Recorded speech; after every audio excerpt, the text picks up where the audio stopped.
ప్రభువైన క్రీస్తు నామమున తెనాలి క్రైస్ట్ చర్చ్ విశ్వాసులకు శుభాలు తెలియజేస్తా ఉన్నాను.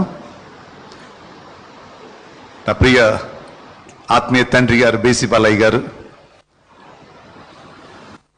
కార్యక్రమం నడిపిస్తున్నటువంటి గురువులకు, పెద్దలకు, అడా కమిటీ సభ్యులకు, ఈ గొప్ప భారాన్ని భుజాన ఎత్తుకున్నటువంటి పెద్దలకు, సంఘస్థులకు శుభాలు తెలియజేస్తా ఉన్నా. కైసర్ ఏ హింద్ అని, జాగ్రత్తగా వినండి, కైసర్ ఏ హింద్ అని భారతదేశంలో ఒక గొప్ప మెడల్ ఒకటి ఉంది, కైసర్ ఏ హింద్. ఈ కైసర్ ఏ హింద్ అనేది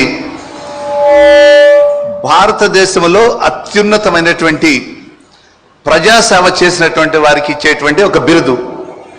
కైసర్ ఏ హింద్ అంటే అర్థం ఏమిటంటే కింగ్ ఆఫ్ ఇండియన్స్ అని అర్థం. కైసర్ అంటే సీజర్ అనే మాట గుర్తెచ్చుకుంటే మనం ఈ పేరు గుర్తుపెట్టుకుంటాం, కింగ్ ఆఫ్ ఇండియన్ అని.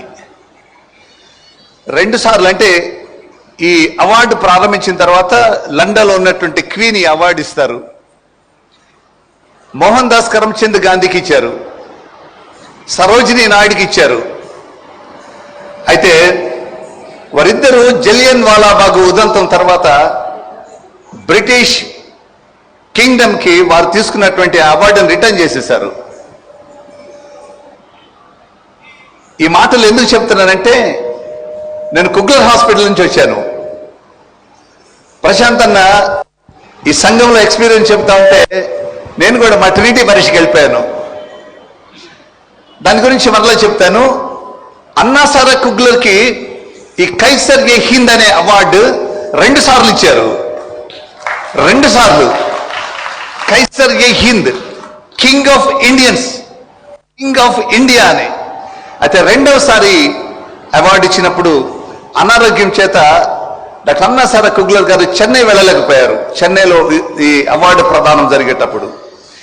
ఎందుకు దీని గురించి నేను ఇంత వివరంగా చెప్తానంటే, చాలా మందికి తెలియని చరిత్రలో ప్రాముఖ్యమైనటువంటి విషయం ఏమిటంటే, ఈ సంఘానికి ఫౌండేషన్ వేసినటువంటి జార్జ్ రెమండ్ హాఫ్ గారికి కూడా కైసర్ ఈ హింద్ అవార్డు ఇచ్చారు. అసలు ఈ విషయాన్ని మరి ఈ సంఘంలో ఎంతమందికి తెలుసు లేదు. కైసర్ ఏ హింద్ అనే అవార్డు ఇచ్చారు. ఇప్పటి వరకు ఎవరికి తెలిసి ఉండకపోవచ్చు. ఎందుకు ఈ అవార్డు ఇచ్చారంటే, నేను ఎప్పుడు అనుకుంటా ఉంటాను, తెనాలి పట్టణంలో ఉన్నటువంటి క్రైస్తవులకు 2 రకాలైనటువంటి లక్షణాలు ఉంటాయి.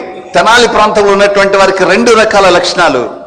ఒకటేంటంటే, వారు స్పిరిచువల్ గా స్ట్రాంగ్ గా ఉందాము, చర్చ్ అంటే చాలా ఇష్టం, సంఘం ఇష్టపడతారు, స్పిరిచువల్ గా ఉండటానికి ఇష్టపడతారు. అదే సమయంలో సోషల్ యాక్టివిటీస్లో ఎప్పుడు వెనకడిగేరు.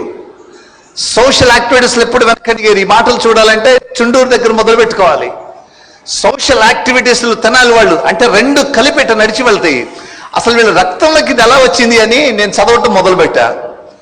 తెనాలిలో సంఘాన్ని, ఆత్మీయ జీవితాన్ని రెండింటిని సమన్వయం చేసుకుంటూ ఎట్లా వెళ్తున్నారంటే నాకు అర్థమైంది, ఇది రెనాల్డ్ హాఫ్ గారి నుంచి వచ్చింది. దానికి కారణం ఏంటంటే, ఈ పరిస్థితులు, ఈ రేపల్లె తెనాలి ప్రాంతంలో ఉన్నటువంటి ఫీల్డ్, అప్పటికే ఫీల్డ్ అంటున్నారు, ఆ ఫీల్డ్లో పరిచర్య చేయడానికి వారు వచ్చే నాటికి వారికి ఒక విషయం అర్థమైంది. బీసీ బాలయ్య గారు చెప్పినట్లు ఇక్కడ ఉన్నటువంటి సామాజిక పరిస్థితులు అర్థమైంది. మా చిన్నతనంలో నేను పల్నాడు నుంచి వచ్చాను. వరి అన్నం తినాలంటే దేవుడి బువ్వ అనేవాళ్ళంట. క్రిస్మస్కి మాత్రమే తినేవాళ్ళు దేవుడి బువ్వ అని. అయితే ఈ ప్రాంతంలో 22,000 ఎకరాలు కొని పేద ప్రజలకు పంచిపెట్టాడు. ఇది ప్రభుత్వం గమనించింది, సోషల్ సర్వీస్ గమనించింది. మీకు చెప్పినటువంటి ఈ కైసర్ ఏ హింద్ అనేది రిలీజియస్ అంటే ఆత్మీయ సంబంధమైనటువంటి అవార్డు కాదు, సోషల్ అవార్డు. ఇది కాకుండా మనం ఎవ్వరూ ఆశ్చర్యపోయేటువంటి, మనకు తెలియనటువంటి గొప్ప చారిత్రాత్మక సత్యం ఏంటంటే, ఈరోజు ఆచార్య రంగ వ్యవసాయ విద్యాలయం అని లాంలో ఉంది. దానికి ఫౌండేషన్ వేసింది కైసర్ ఏ హింద్ అవార్డు తీసుకున్నటువంటి మన హాఫ్దర్ గారు. లాంలో పంట పొలాలు కొని ఇక్కడ ఎన్ని ఎకరాలండి?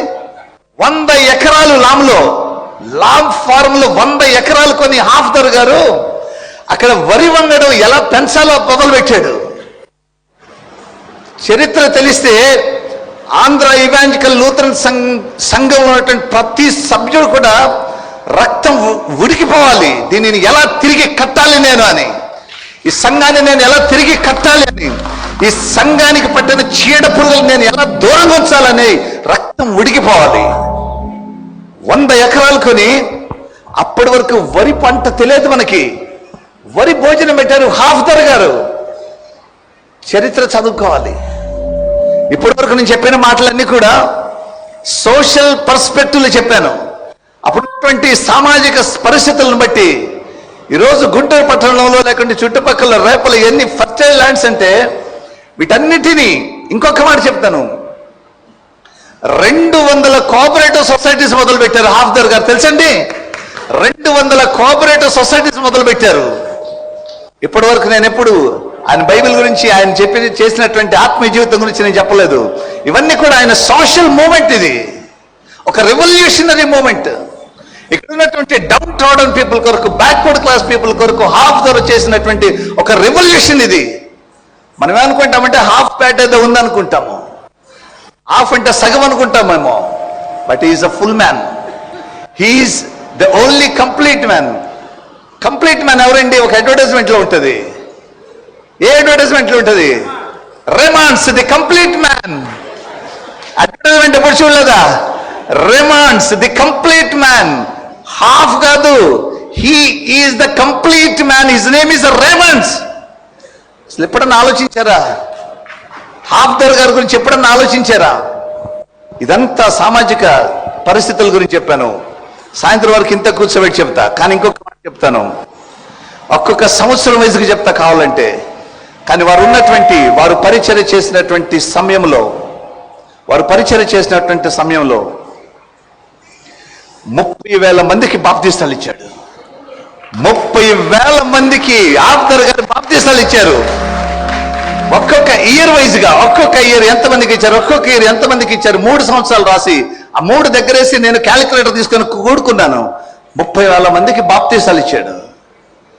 ఇది ఒక్క మిషనరీ ఫాదర్ హయ్యర్ అడుగుజాడలో నడిచి ఈ ప్రాంతానికి వచ్చినటువంటి ఒక్క మిషనరీ చేసిన సేవ ఇది.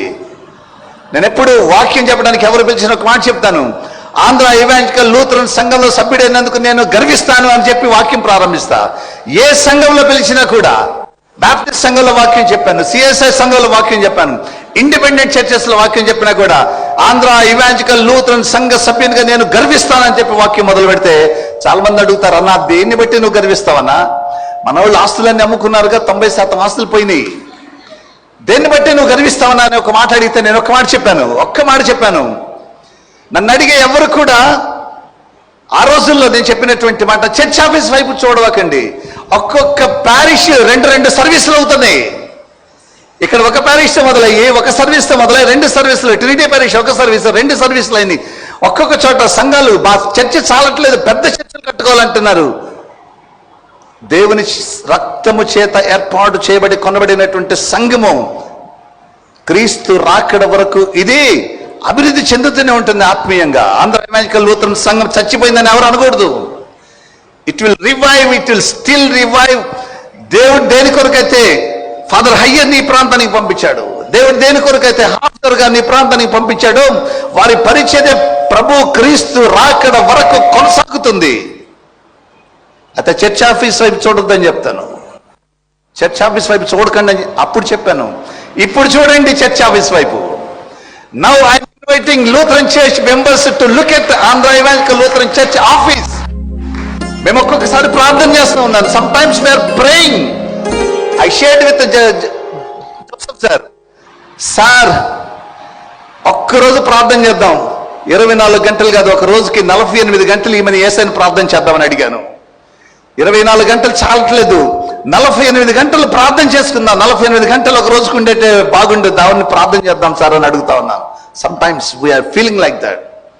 అయితే ఈ రోజు వరకు ఆంధ్ర ఇవాంజలికల్ లూథరన్ సంఘంలో జస్టిస్ కురియన్ జోసెఫ్ గారు ఛార్జ్ తీసుకున్నది మొదలు ఒక బాధాకరమైనటువంటి విషయం ఏమిటంటే, ప్రతి ప్యారిష్ నుంచి మా అడ్హాక్ను మార్చండి, మా పీసీసీ మార్చండి, మా పీసీసీ మెంబర్లు తప్పు, మా అడ్హాక్ మెంబర్లు తప్పు, మా పాస్టర్ని తీసేయండి, ఆయన తింటున్నాడు, ఈయన తింటున్నాడు, మా సంఘం అని వచ్చారు. కానీ నా ఏఎల్సీకి అని వచ్చిన వాళ్ళు ఒక్కళ్ళు లేరు.